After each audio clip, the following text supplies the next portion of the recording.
And you came to your house. You came for an emergency house call. And are they going to listen? Oh, yeah. Oh, yeah, they're going to listen. It was Thomas Jefferson who said, a revolution every now and then is a good thing. What do you think?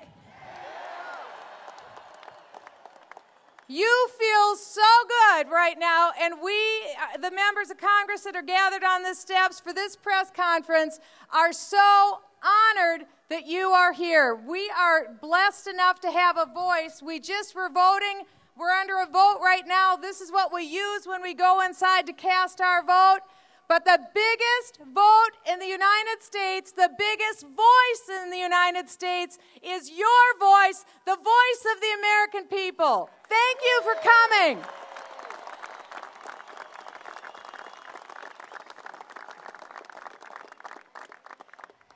You know, I was reading in the journals and diaries of our founders, and I was reading one of my favorite authors, and that's of the wife of our second president, John Adams. And Abigail Adams wrote in her journals and her diaries and her letters a very personal insight. And she said this.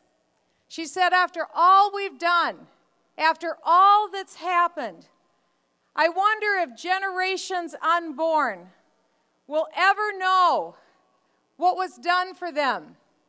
The sacrifice, the toil, the blood, the treasure, the heartache, what was spent to secure their liberty and their freedom.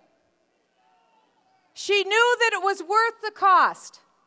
The founders knew that it was worth the cost. And think of where you stand. You literally stand with us on hallowed ground. This is hallowed ground of freedom.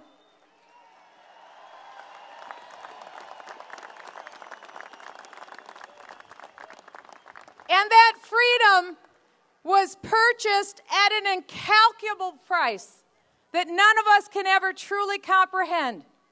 And for 233 years, every generation that has come before has faithfully handed the baton of freedom to the next generation.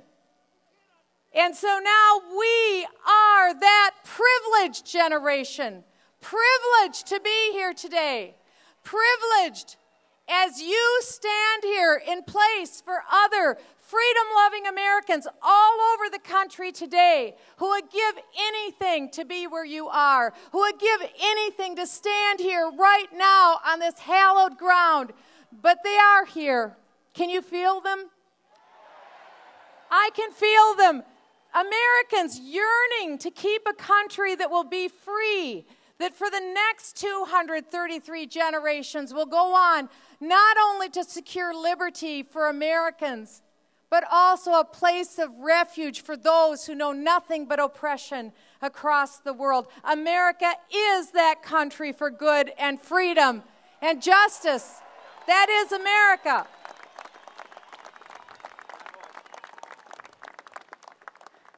When we came down to this final hour, as the clock is ticking 11:59 on this health care reform, Speaker Pelosi is poised with her health care bill to take over 18% of the American economy.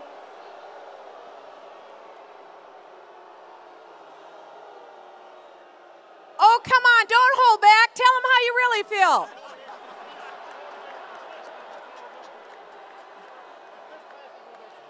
My colleagues and I that are gathered on these steps, last week we were trying to discover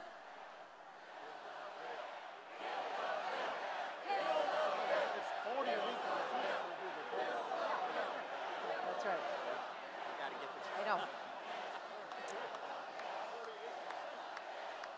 And that's exactly what you're going to tell them.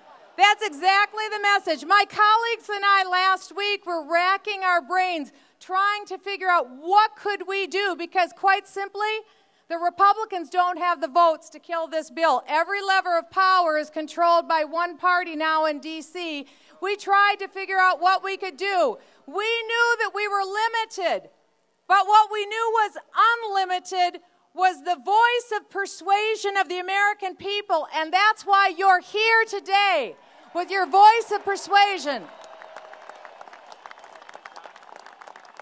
And so last Friday, we issued a very simple challenge, and we said this: we'll be here on the steps of the United States Capitol, and for anyone who can make it, please come.